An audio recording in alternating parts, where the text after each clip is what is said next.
nous devons revenir à la source. Et j'invite tous mes frères du monde entier à embrasser la terre. Dans la vidéo d'aujourd'hui, nous allons parler de la porciculture. L'élevage de porc rapporte énormément. Très souvent, je vous parle de l'aviculture, l'élevage de poulets de chair et de poules pondeuses. Mais dans cette vidéo, nous allons parler de l'élevage de porc. Je suis avec un éleveur de porc et dans cette vidéo, il va essayer de partager son expérience avec vous. J'espère très bien qu'il y a beaucoup de personnes qui peut-être aimeraient investir dans l'élevage de porc, mais n'ont pas des informations assez crédibles. Donc, dans cette vidéo, nous allons faire une petite interview là. Je vais interviewer le monsieur pour qu'il puisse partager son expérience avec nous. Alors, on va venir. Là, c'est le monsieur en question. Tout d'abord, bonsoir monsieur. Oui, bonsoir. J'espère que vous allez bien. Bien. Merci. Alors, est-ce que vous pouvez vous présenter rapidement à ces personnes qui vous suivent actuellement?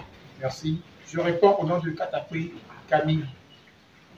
Je suis jeune éleveur et nous sommes ici dans la communauté de Adjobé 2, située à 9 km de la nationale numéro 1, en prenant l'embranchement de Well City. Là, ici, nous sommes au Togo, parce qu'il y a pas mal de personnes qui nous suivent sur la chaîne de partout. Donc, ici, il a essayé de localiser un peu son positionnement, de donner un peu son positionnement. Alors, monsieur, est-ce que vous pouvez nous dire ce que vous faites ici? Oui, comme vous le voyez très bien, j'élève les porcs. Ça fait déjà combien de temps? J'ai commencé au cours du mois de mai passé. Mai passé? Oui. Donc, ça ne fait même pas un an? Ça ne fait pas encore un an. Ça ne fait même pas un an. Non. Est-ce que l'élevage de porc, est rentable? Très rentable. Est-ce que ça rapporte beaucoup? Parce que moi, je ne peux pas parler de quelque chose qui ne rapporte pas assez d'argent. Ok, je m'explique. Je suis arrivé ici au cours du mois de mai passé, mais ma tante en ville élève les porcs. Oui. C'est là où j'ai eu la passion. On va essayer de regarder la caméra. C'est là où j'ai eu la passion d'avoir des animaux, l'amour de l'élevage, et je me suis lancé au cours du mois de mai passé. Je devais voyager, mais mon voyage n'a pas tenu. Autant venir ici et faire de ce milieu une référence en matière de porc. Ah, excellent. Merci. Excellent. Alors, ce que moi je veux, dans cette vidéo-là, vous allez essayer de donner quand même tout ce que les gens doivent savoir si ils veulent se lancer en élevage de porc. Okay. Quelles sont les étapes de l'élevage? Qu'est-ce qu'il faut maîtriser? Quelles sont les erreurs qu'il ne faut pas commettre? Parce que vous faites déjà un an et surtout que vous avez déjà fait ça quelque part. Avant de venir ici, je pense que vous avez déjà un bagage de connaissances que vous pouvez partager avec ma communauté. Merci. En premier lieu, je dirais que pour faire l'élevage en général, il faut aimer la chose. Il faut avoir l'amour des animaux. Très important. Ça, c'est vite. Sans ça, vous avez échoué à 99% d'avance. Deuxièmement, dans le domaine de l'élevage du porc, il faut vraiment avoir une ceinture pas possible. Cela voudrait dire que les porcs, ça mange. Donc, il faut être capable de pouvoir nourrir les animaux en temps et en heure pour qu'ils puissent vraiment avoir une croissance normale. Deuxième aspect, pour l'élevage de porc, donc, premièrement, nous avons parlé de la passion. Il faut aimer la chose. Il faut aimer rester avec les animaux. Ça, c'est un. Et maintenant, deuxième chose. Deuxième aspect, si vous voulez faire l'élevage de porc, moi, personnellement, par mon expérience, je demanderais aux gens de commencer par l'engraissement.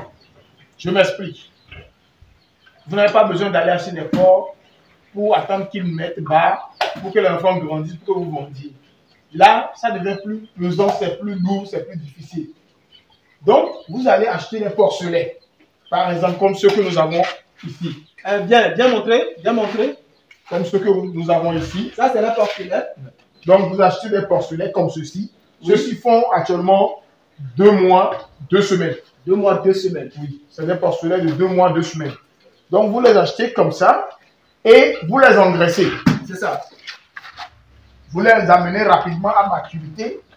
Et c'est dans ce que vous avez acheté, les porcelets que vous avez acheté, que vous allez maintenant détecter ceux qui sont plus tenaces, ceux qui sont plus résistants par rapport à leur forme, leur corpulence et les mamelles. Voilà.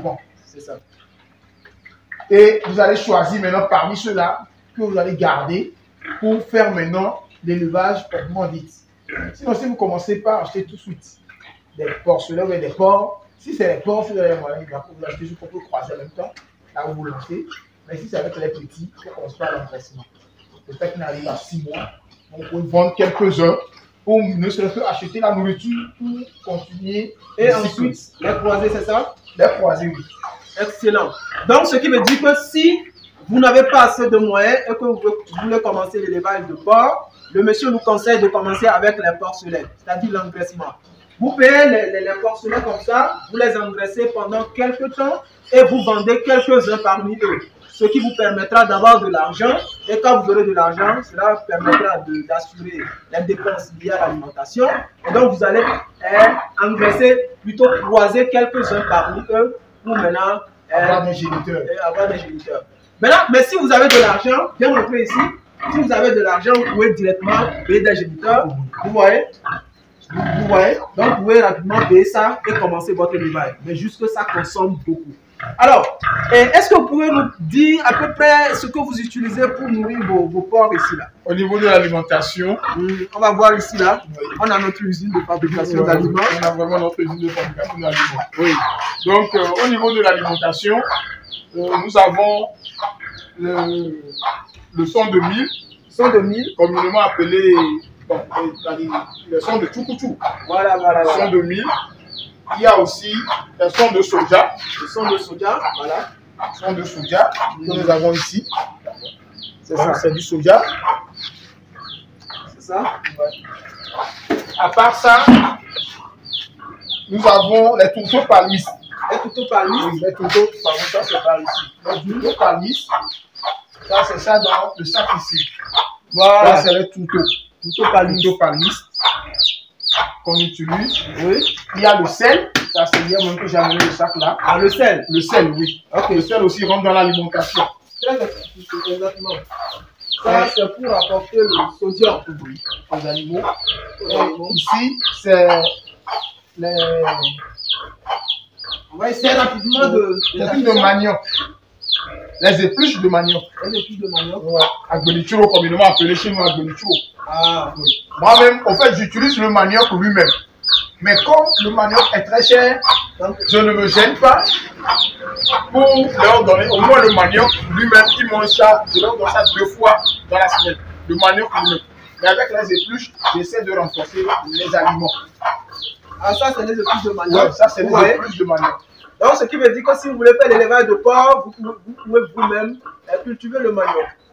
C'est bon? C'est l'idéal. La dernière fois, quand j'avais vu le monsieur, il m'avait dit qu'il était en train de défricher un champ ici, là, pour faire le manioc lui-même.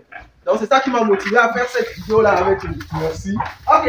Donc, au-delà de ça, pour ne pas trop dépenser, moi, personnellement, je vais dans les restaurants et aussi dans les maisons. Je laisse des bidons de 25 litres que je coupe. Oui. Et les restes de nourriture, on me les donne. On me les met dedans. Ah. Approchez. Dans les restaurants? Oui. Et les maisons. Donc, avec ça, je compose aussi l'aliment. Excellent. Puisqu'il y a les restes de pâtes, de riz, de tout. Ah, c'est très bien ça. Donc, c'est une astuce. Puisque j'ai vu comment nous faisons, bon, tout le monde est partout, on fait dans le gaspillage de nourriture. Et j'ai décidé d'introduire, bien d'intégrer aussi le reste de nourriture dans l'alimentation des porcs, puisque ça va vraiment vite avec ça. Ok. La répartition ici, la porcherie. Est-ce que vous pouvez nous parler un peu de la répartition des différentes cases là? Ah, ok, oui. Au niveau de la porcherie, là, à notre gauche, donc c'est des enclos pour un seul animal.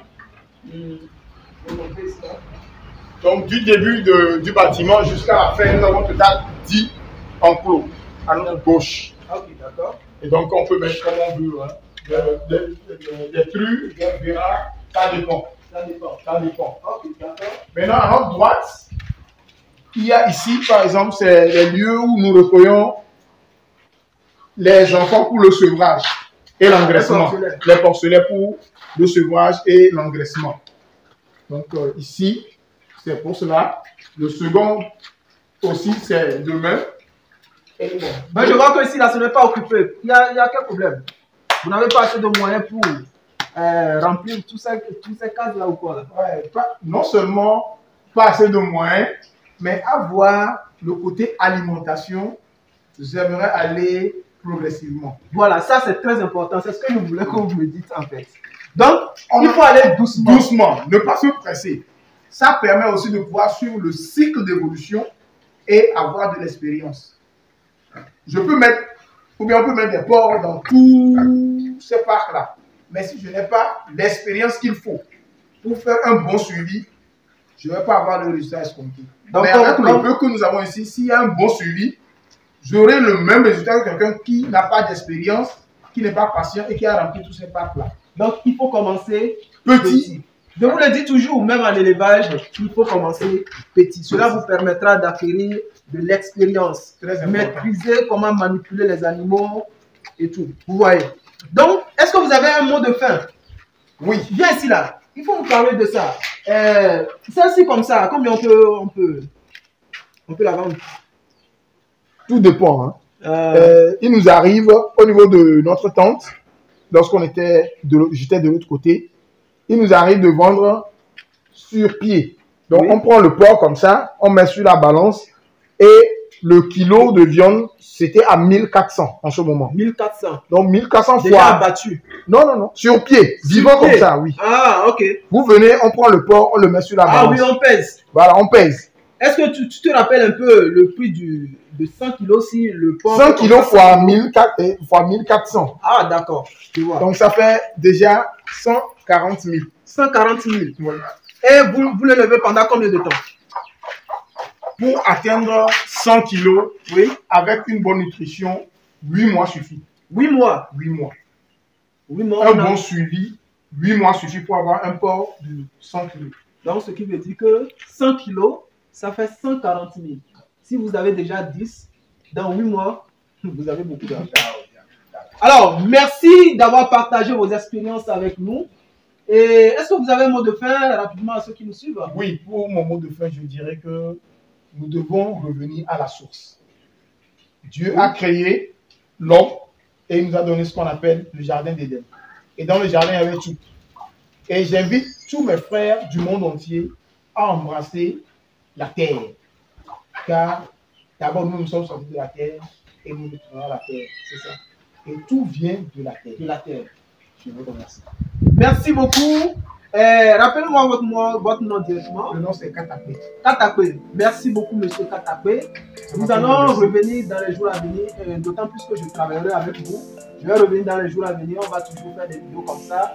À toutes ces personnes qui veulent se lancer en élevage et qui me suivent sur la chaîne. Alors, je vous donne rendez-vous dans une prochaine vidéo. On se dit ciao. Ce n'est pas encore fini. Ce n'est pas encore fini. Si vous n'êtes pas encore abonné à cette chaîne, abonnez-vous. Abonnez-vous. Cliquez le bouton rouge qui s'affiche en dessous de la vidéo. Mais surtout, activez la cloche de notification pour être averti à chaque fois que nous publions une nouvelle vidéo. Là, je vous donne rendez-vous dans une prochaine vidéo. Ciao.